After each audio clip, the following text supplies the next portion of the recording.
Greetings to you. Greetings and welcome. Welcome to Uncensored Guyana. I'm Dr. Prasad. It's a wonderful day. It's fantastic when you think about it. Fabulous. First of all,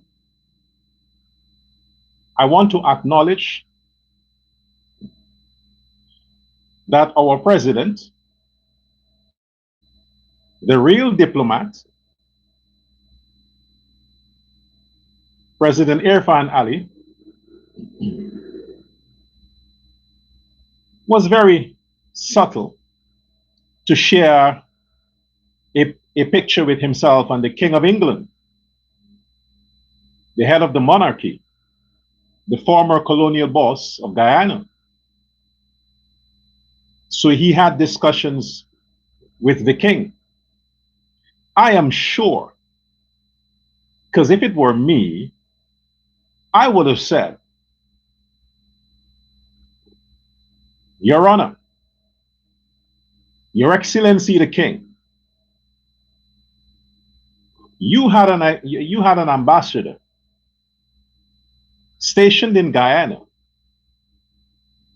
who meddled in things that she should not have and tried to humiliate me by putting me in the same room with a criminal. Then the king would say, yes, I read about it. Oh, she's no longer there, right? Is she? We apologize to you, President Ali. On behalf of England and the monarchy, we apologize to you. We understand what you have to deal with. It's being dealt with. She is under investigation now. I'm alleging here. I didn't say it happened. But if I were the president, I would have made sure I made mention of it. Nonetheless, when the king visits Guyana, which he might, if it is within the next 2 weeks, let's say the king is visiting Guyana before the 5th of February, I would like to see if Azrin Mohammed would be invited to the party with the king. But since Azrin would not be around after the 5th of February, I guess we would never see, would we? But I think the king would visit Guyana in the near future because of all the lovely things he's hearing and seeing about Guyana. Because the king was around when that evil man, Forbes Burnham, had Guyana. The queen visited.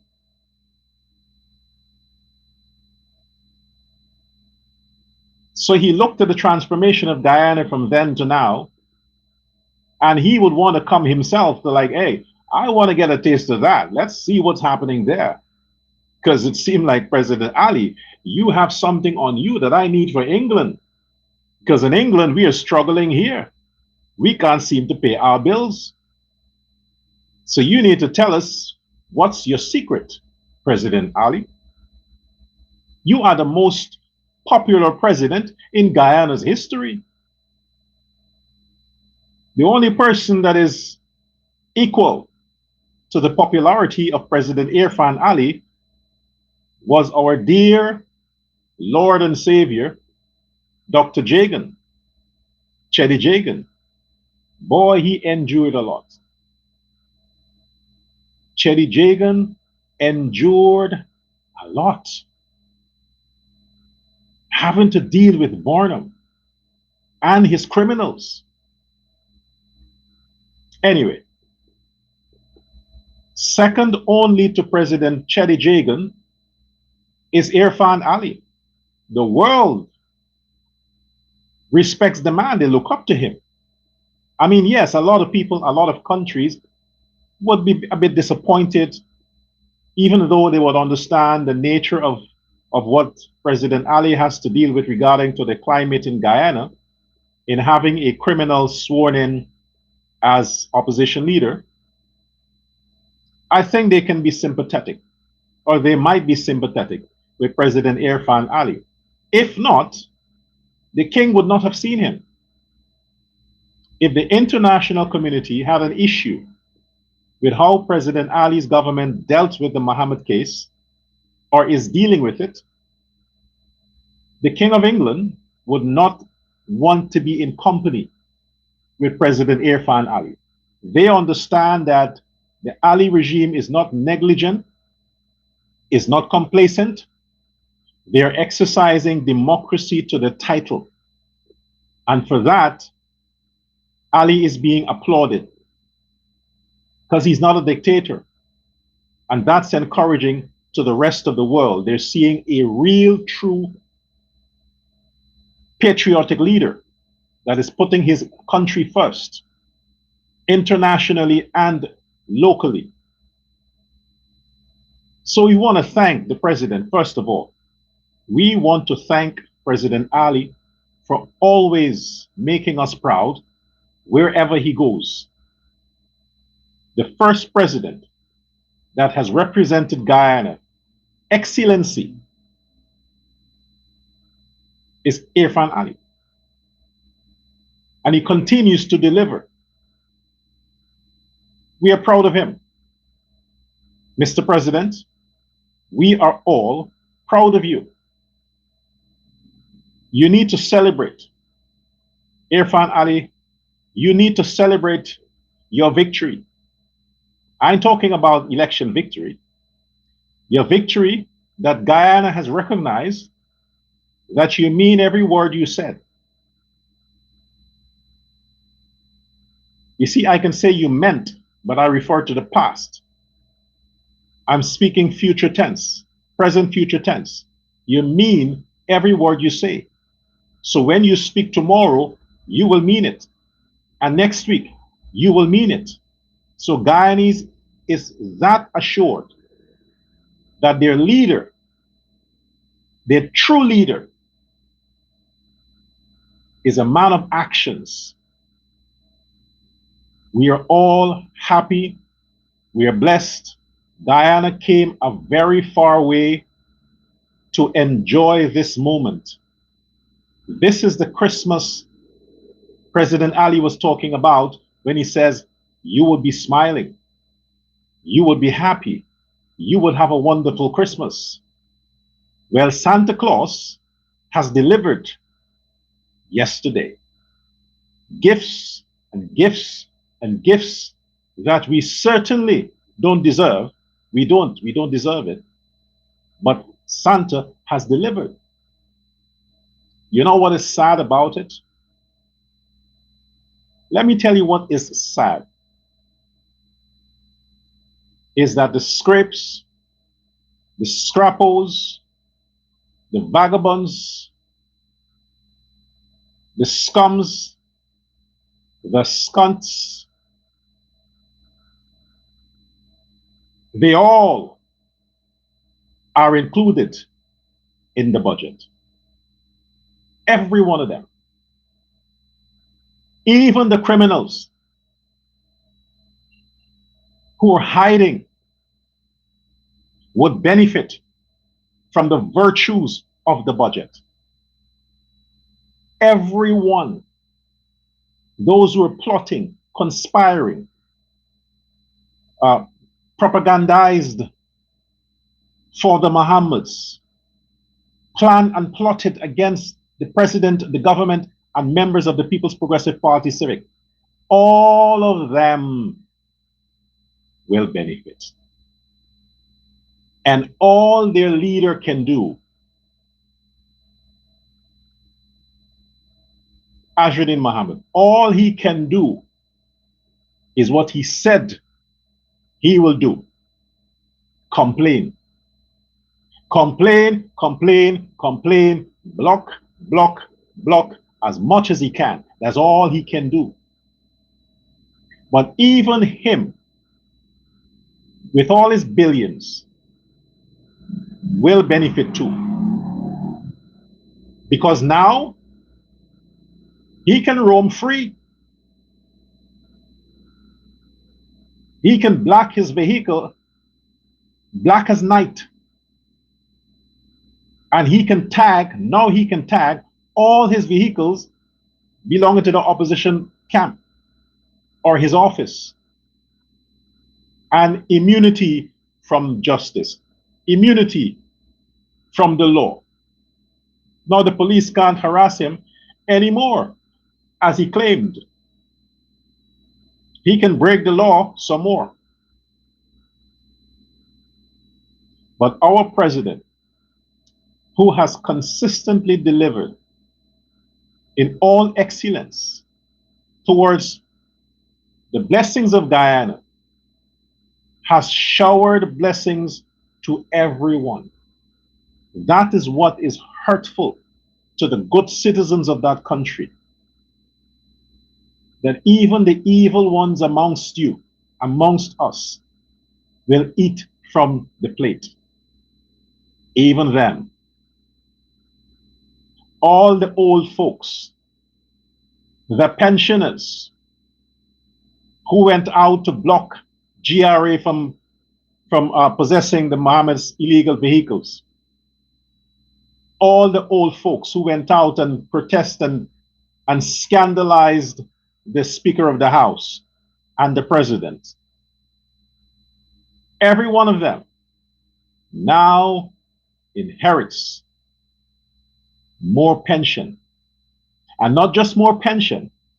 Now the government is paying them to take the bus. The government is paying them, giving them incentives to leave their homes, to go out and protest. In other words, they're getting money now from the government to travel to wherever they want in the country. 20,000 travel allowance for old people. Which country have you ever heard that? Which country that gives travel allowance for retirees as a public service, as public social service assistance, along with your pension? Add it to the pension. You see, the pension now is 46,000 plus 20,000 for them to just go and create mischief. Yeah, that's the older folks in the wind camp. They too are benefiting. $300 a month. A month.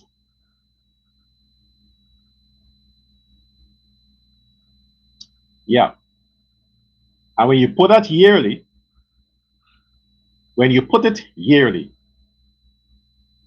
just for the old folks, just them, the ones who sit back and don't correct their grandchildren from stealing and robbing and killing and murdering people, the ones who don't talk to the granddaughters from prostitution and being a part of gangs and getting involved in public mischief. Yeah, those old folks from the ghetto, those old folks in the black community that have not done anything in their lives for Guyana, have not contributed in any way to Guyana, who came through the Bornum camp to today. They have done their service to Bornum. Now they are retired in their 70s and 80s to enjoy the fruits of a president they never supported. It's not fair, is it? And not only them, their offsprings, their daughters that have 10 children for 10 different men are now empowered with more social programs financing for children, more cash grants for support for mothers, much more. And these are people that never supported the PPP nor President Ali. As a matter of fact, they continue even to today If you investigate their social media, they're cussing the president because to them, it's not enough. They deserve more. Based on their sponsors, their leaders, the PNC, no, based on their leaders, the real opposition. Folks understand this. Guyana has one opposition party. That's the People's National Congress, the PNC. Not WIN, the PNC. So when we talk about the opposition, we're not referring to WIN. We invest in Negroes. They are not the opposition. The opposition is the PNC, because all the members of WIN are PNC.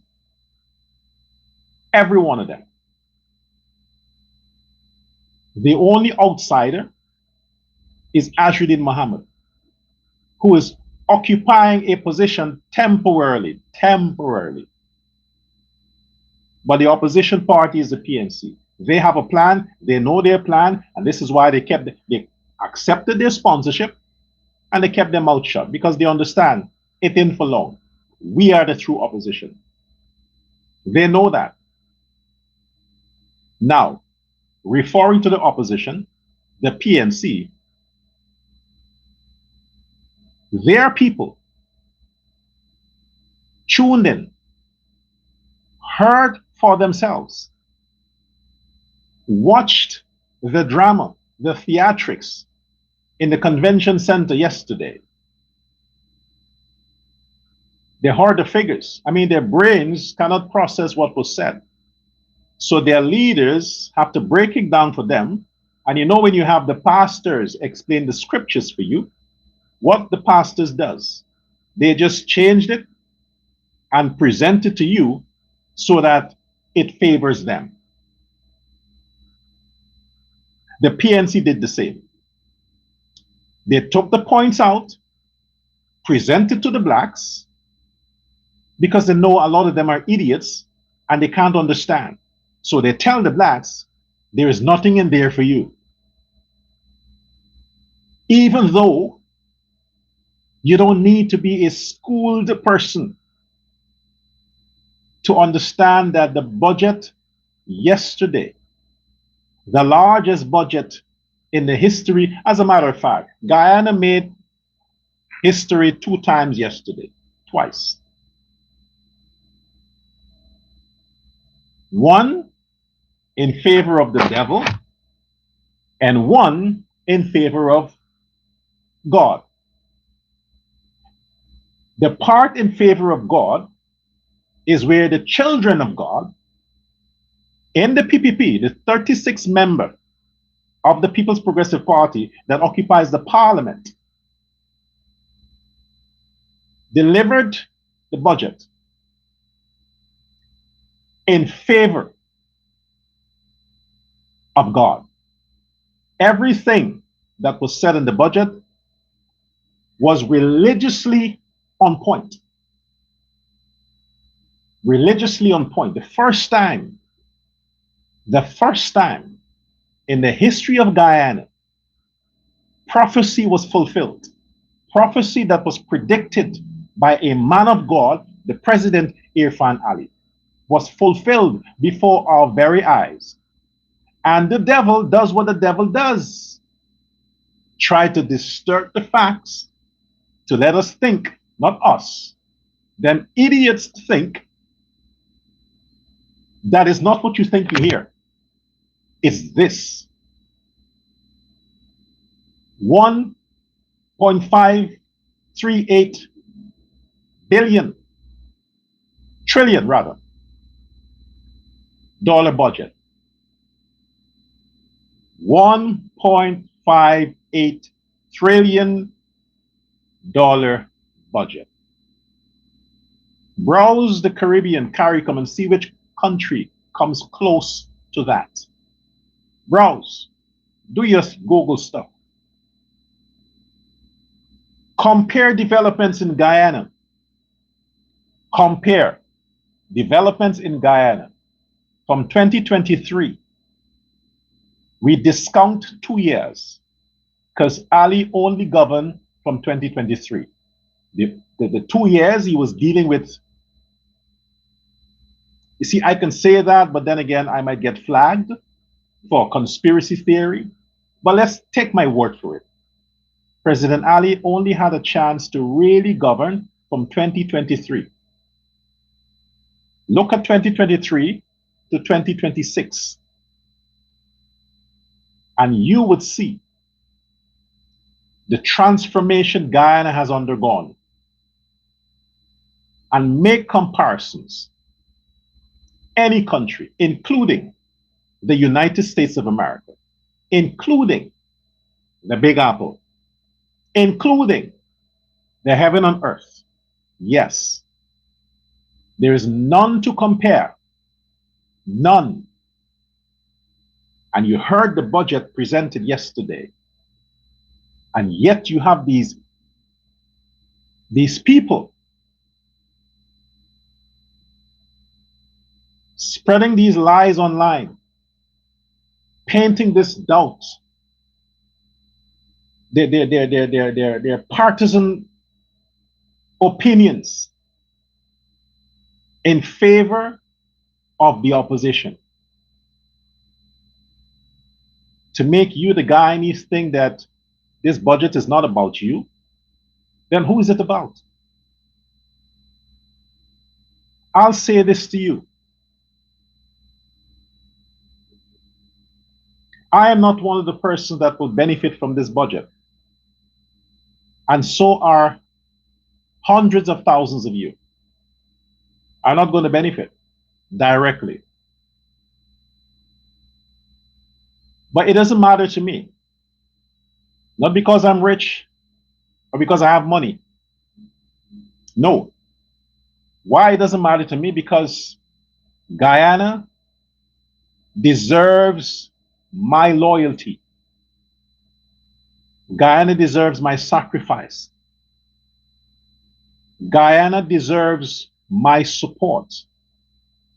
And the fact that I have family ties to Guyana, and they're the ones who are benefiting, I am happy. I am happy. So are the rest of you. Your ancestors, your relatives, your families are the ones who would now hug glory, who are energized by what the budget represented. And as we know, this in the PNC budget presentation of just words and talks and promises. This is the People's Progressive Party. And if you look at the records, examine the records from 2023, every year when the budget comes out, we see every item, every agenda on the budget is addressed. In talk, it's not an illusion. There's no fabrication there. It's not an online thing. It's not a virtual world. It is real. Everything the budget says it will do, usually it does. So when you hear and you have read and you have understood 1.58 trillion Guyana dollars directly goes to the people of Guyana. The people of Guyana. All right. Who are the ones making accidents on the new modernized road systems in Guyana?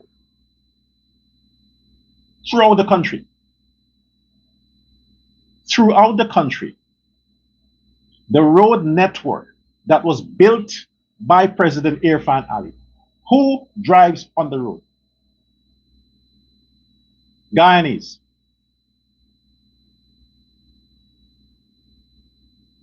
the public infrastructure,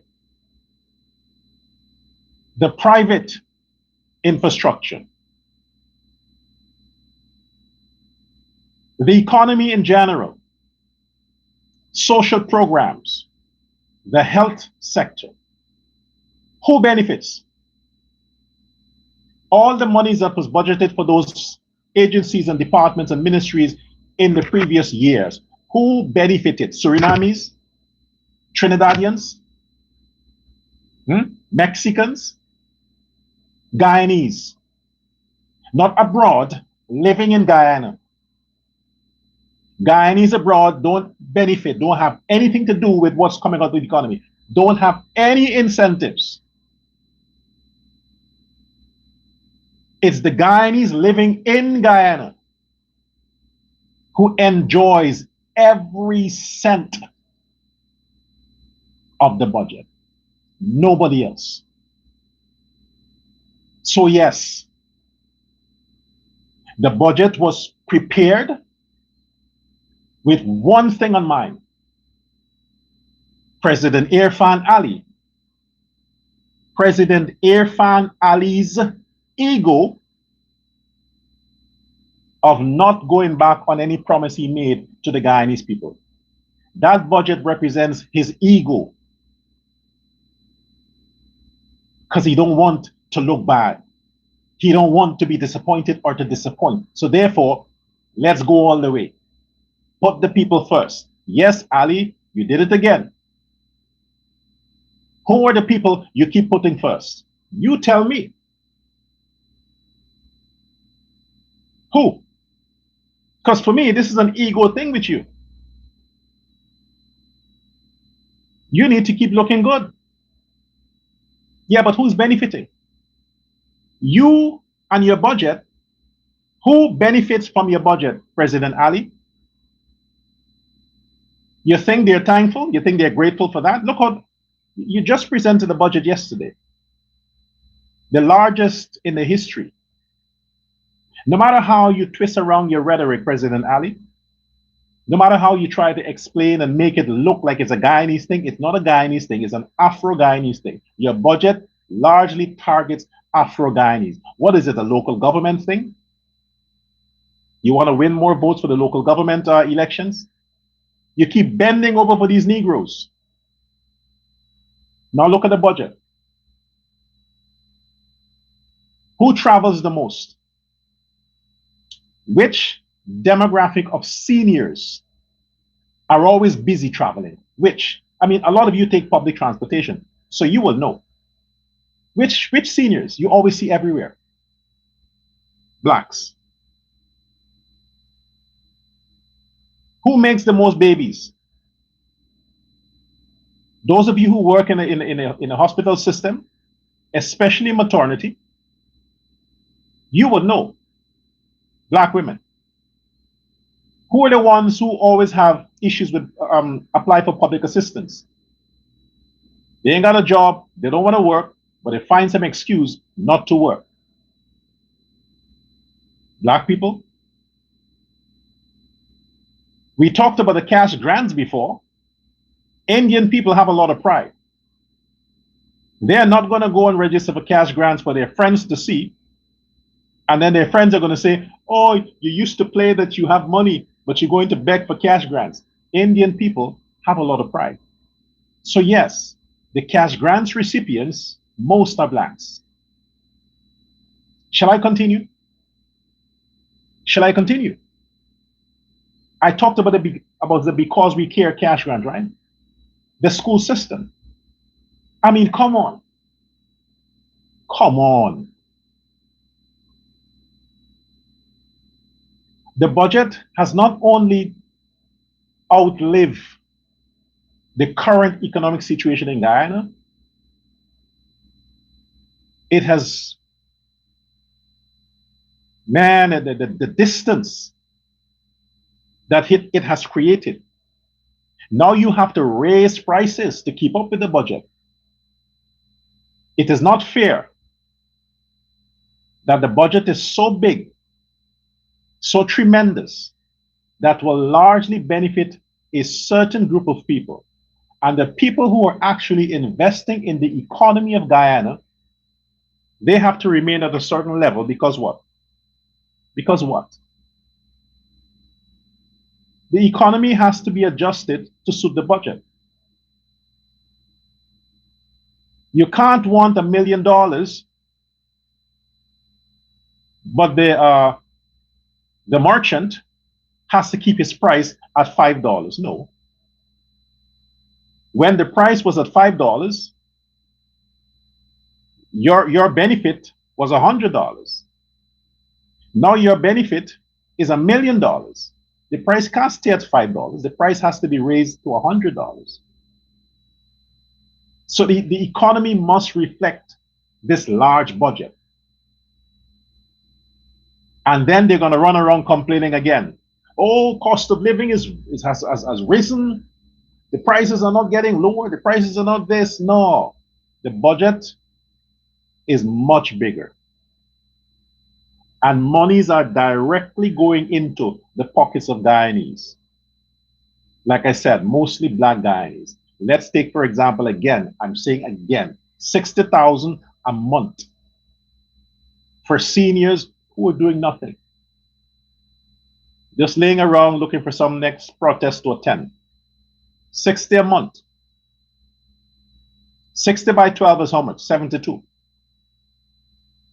720,000 Guyana dollars per year. Seniors are getting just the pension, folks, just the pension. Then you have public assistance, which a lot of them might be also benefiting from, which is 25,000 a month. Per year, how much is that? 25 by 12 is how much? Help my mathematics. Almost 100 and what? 75,000? No, but 200 and 250 around that. Let us say 200,000. Let's say it's 200,000. Let's just say that's 200,000 plus 720,000. That's 920,000. What else we have? Cash grant. 100,000. 1,020,000. 1,020,000 Guyana dollars a fucking year. The pensioners are getting now 1 million. If you have a better mathematics, put it in the comments. But I'm just I have a lot of things crammed in my head. So it takes attention to do math. But you get the figure. 1 million Guyana dollars per year. A pensioner is eligible for as of January 31st. This year. 1 million.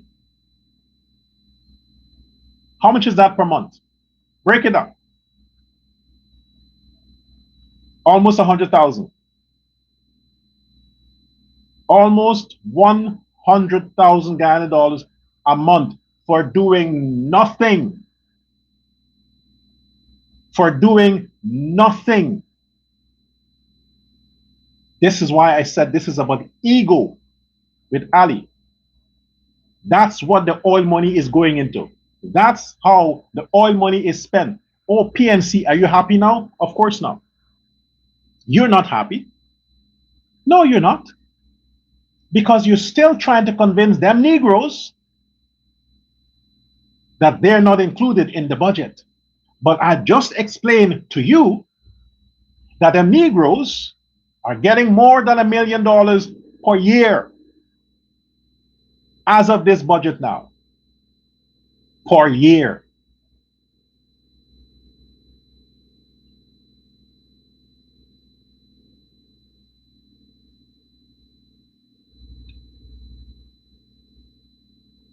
Oh yeah? Let it sink in. That's your grandfather and grandmother there. And if you have grandfather, grandmother, great grandfather, great grandmother in one house, four of them, it's 4 million in one house. A fucking year. Thanks to the president with a big ego. So he's correct. The budget is people centered. Yeah. Make the niggas rich again. Oh, you think what? You think I'm supposed to be celebrating? No, you celebrate. You are the one celebrating. I have nothing to celebrate. I'm not benefiting. What would I celebrate? The folks that concerns me in Guyana, yeah, they're benefiting, but directly for me, I'm not benefiting. I'm just telling you what makes me upset is that these liars, and that fucking lunatic, loser, criminal, vagabond scum can only use his little voice and his teeny, tiny, bitty brain to push stupidity to his stupid followers. That the budget doesn't recognize them. You deal with the evidence. Don't push this thing on a monthly basis. The year has 12 months. The budget is per year. So in this fiscal year, 26-27, that's what you get. And that's just the seniors. Just the seniors, $1 million plus per person. Yes.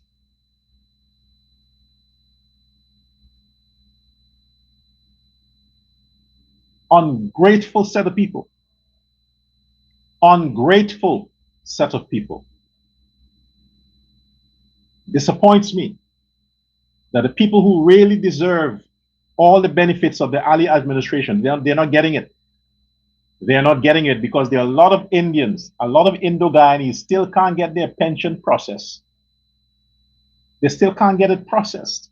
So all this monies that came out from 2024-25 budget, 2025-26 budget for seniors, those Indo-Guyanese seniors didn't benefit because the people who work in that social service ministry, the NIS and all these ministries connected to the social service are blacks. They process the niggas thing very fast and they leave the Indo-Guyanese out because what? They're racist. They're PNC pundits that were placed there in PNC time. They're there. Their mothers were there. Their grandmothers. Now the children are there. Continuing the legacy of racism and discrimination against the people, the real people who built Guyana. Now look who's delivering the budget.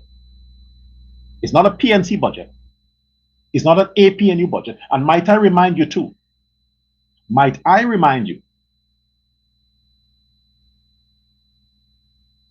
10,000 was allocated for social programs per person since in Ramatar time.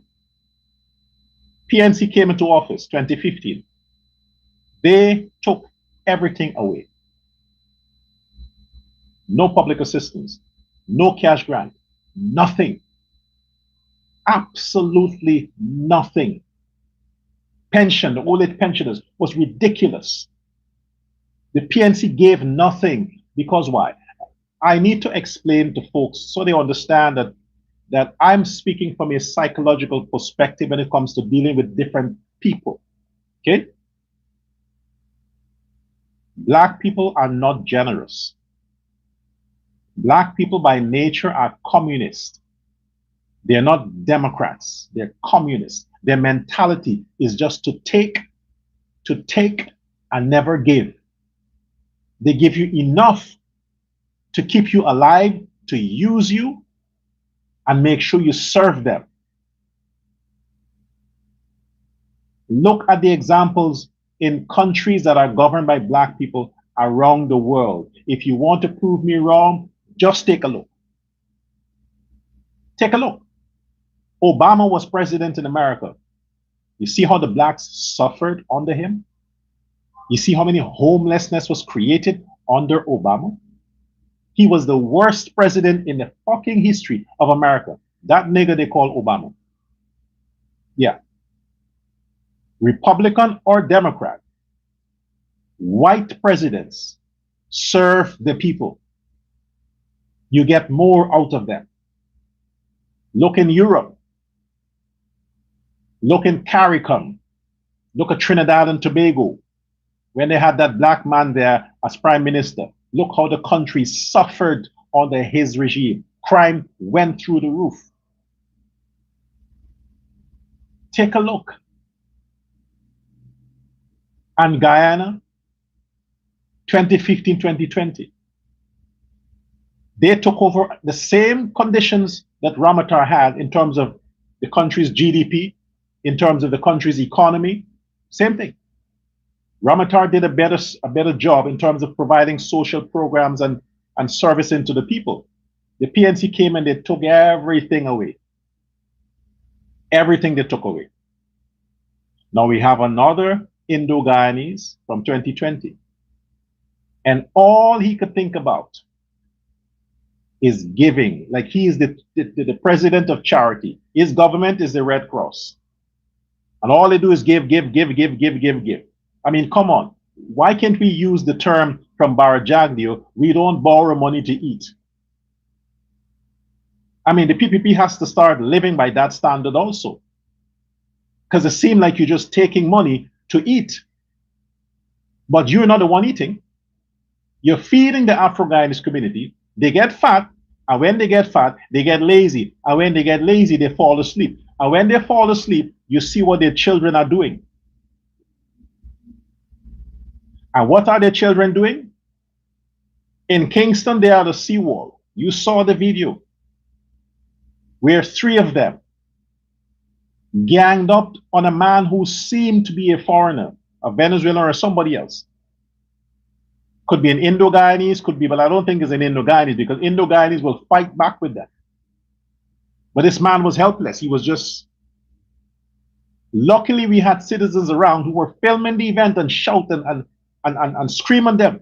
One wanted to go back to violently attack the man. That's what their children are doing. Looking for people to rob, to steal from, to terrorize, while the president and his government is going overboard to benefit Afro-Guyanese. Dare I say they're ungrateful. You people should never be endorsing the WIN people or the PNC. Never. I don't understand. I really don't understand. You must have a conscience, man. You must have a conscience. Is your hatred so toxic that you are blinded by your own stupidity? You can't see that Ali and his government is all for black people? All for black people. Look at the budget. I listened to it. I listened to the entire time. Campbell and the others were shouting and talking their nonsense at the parliament. They have to do that to keep up their momentum. They have to make themselves seem to be like they're doing something. But nothing that they say made sense. And any Afro-Guyanese that is smart, at least finished secondary school, can understand that Azruddin Muhammad and the PNC are a danger to black or Afro-Guyanese democracy. This budget of President Irfaan Ali is all about black people. All the mines they're talking about. Opening up this mine and that mine and building this highway, this infrastructure, that infrastructure. Who are the people that are mostly social?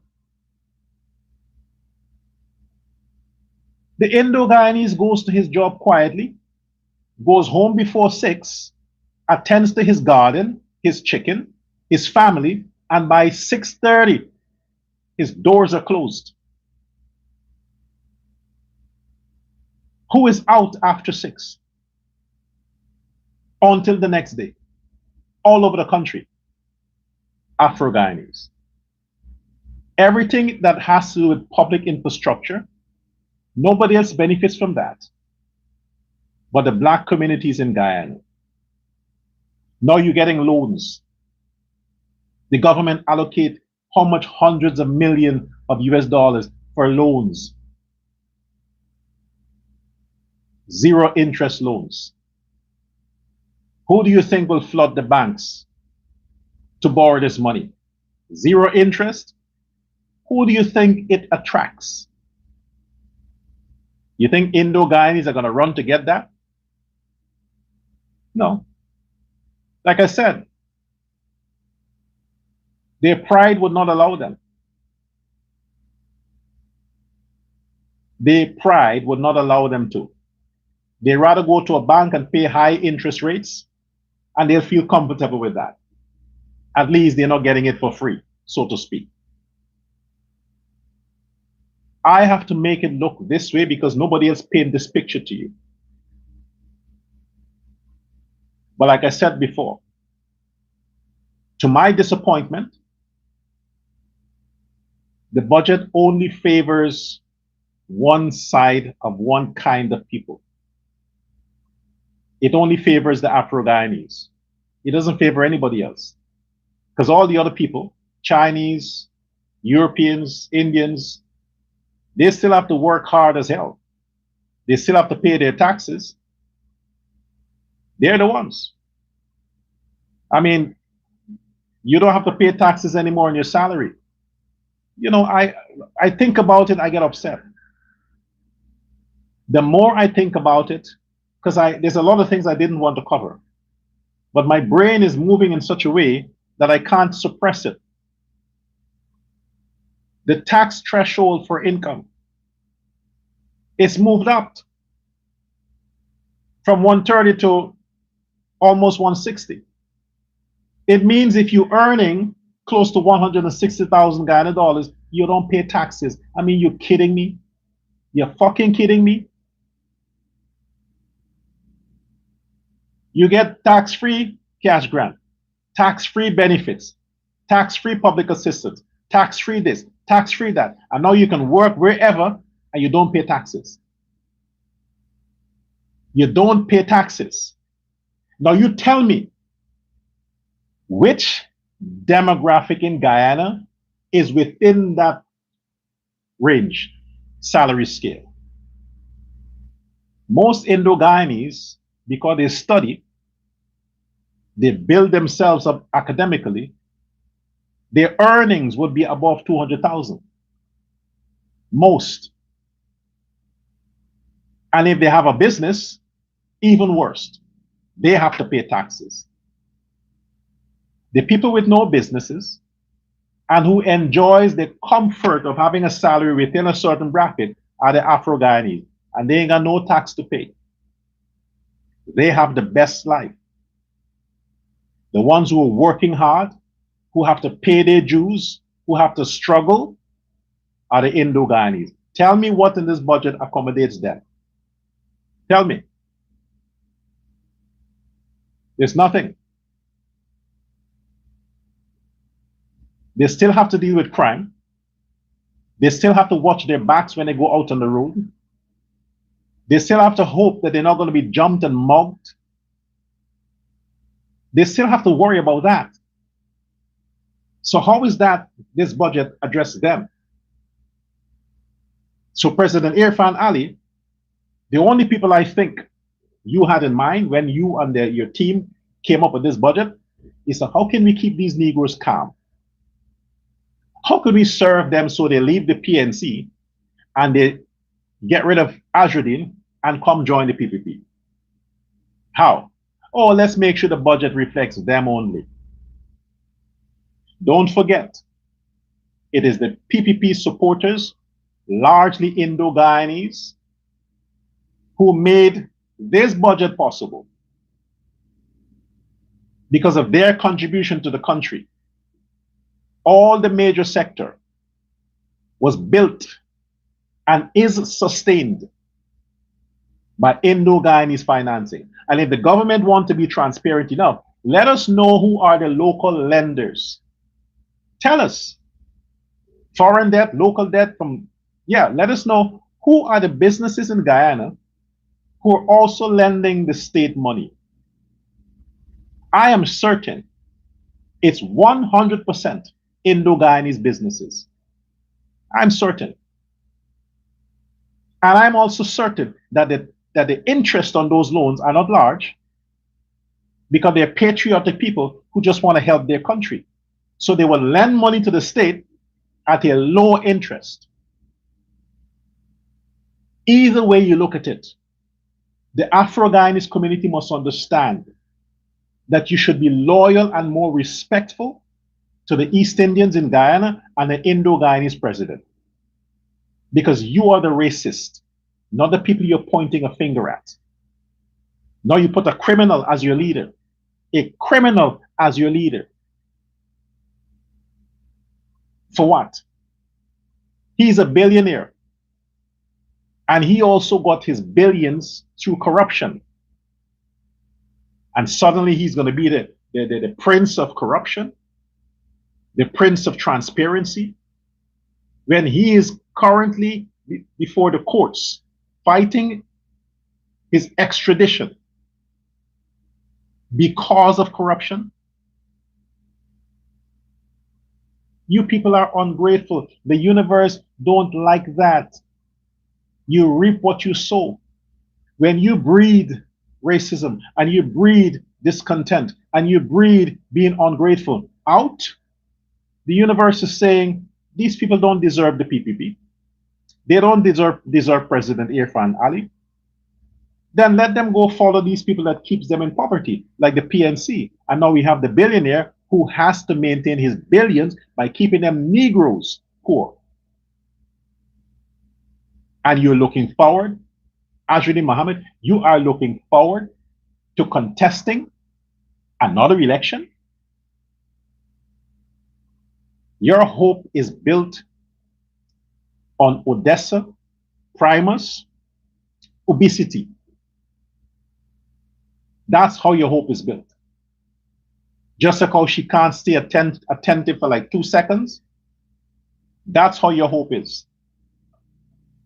So while she needs a diet, you need the FBI. Because a diet can solve her problems and the FBI can fix yours. But hoping to contest another elections, Azruddin Mohammed, Amanda Walter Desir has a better chance of making it to 2029 than you have to have a second court date after the 5th of February. You might be gone on the 6th of February. She would stick around to see who else she can loaf off of and find some donor. But since the Win Party will lose its billionaire, I don't think your sister would fund it. And you can't appoint your sister as leader of the party. She's not a parliamentarian, is she?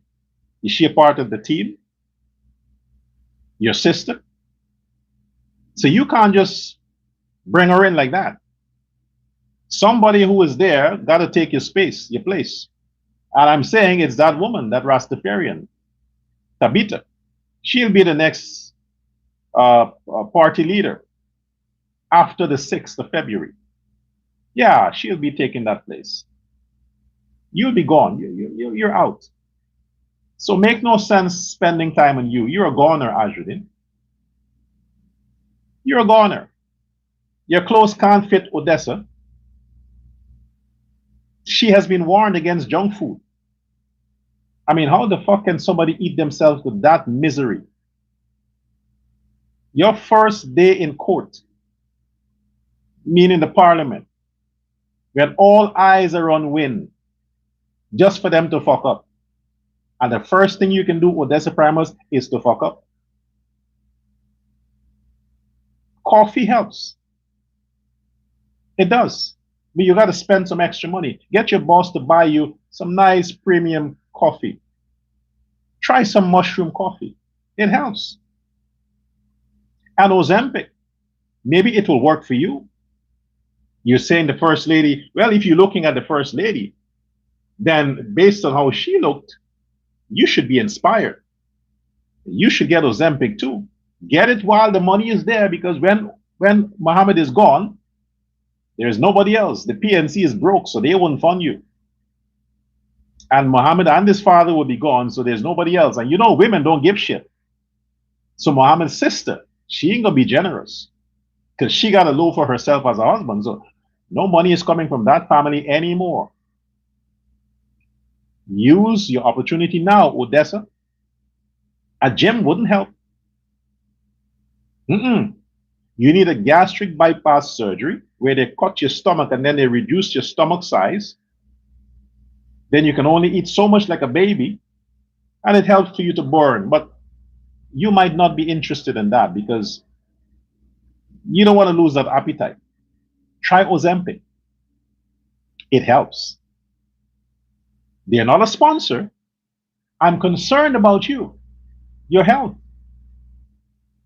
because your boss would not be around to pay medical bills. And he would not be like Albert Baldio to make deals. So please, get your act together. And like I said, the budget benefited Afro-Guyanese. The ministers, they can talk whatever. They can explain whatever they want to explain. The fact speaks for itself. Afro-Guyanese are the ones who benefited from the budget that was presented yesterday. When the budget becomes law, they're going to reap the benefits.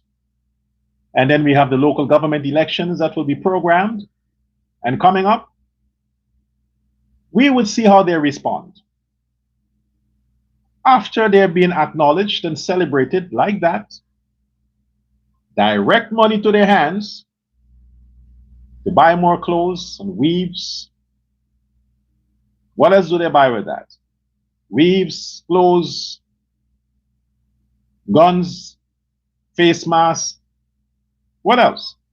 That's what they do with the cash grant and the monies they're getting. Let's hope this time they use it for something that benefits the country and their communities. And I'm speaking to Afro-Guyanese here. I feel for the others. I feel for the others who have been largely left out of this budget for 2026, 2027. Unless I can see real changes in Indian communities, in the lives of Indo-Guyanese, this will be my position. Nobody speaks for them. I'm going to speak for them. Everybody speaks for the Negro, right? Everybody speaks for the Negro.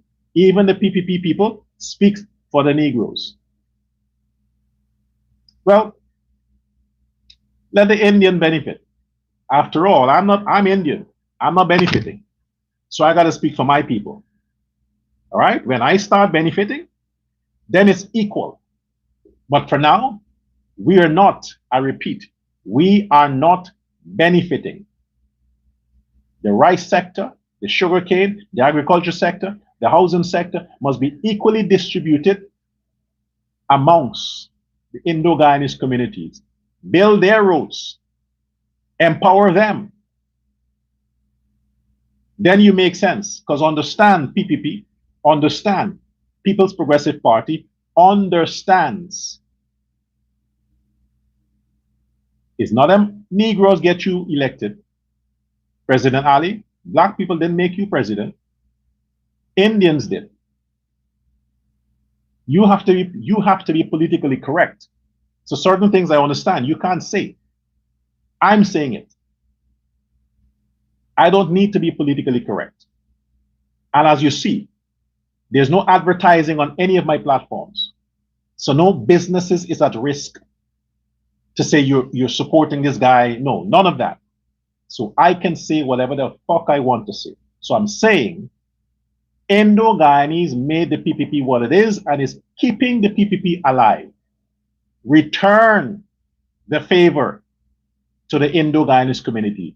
Give us back something, because we get nothing.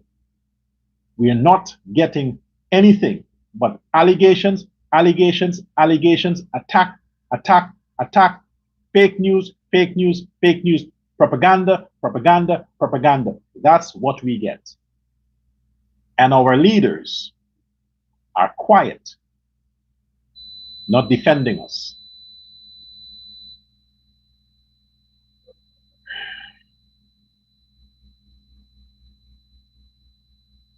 Thank you for your attention. Good day.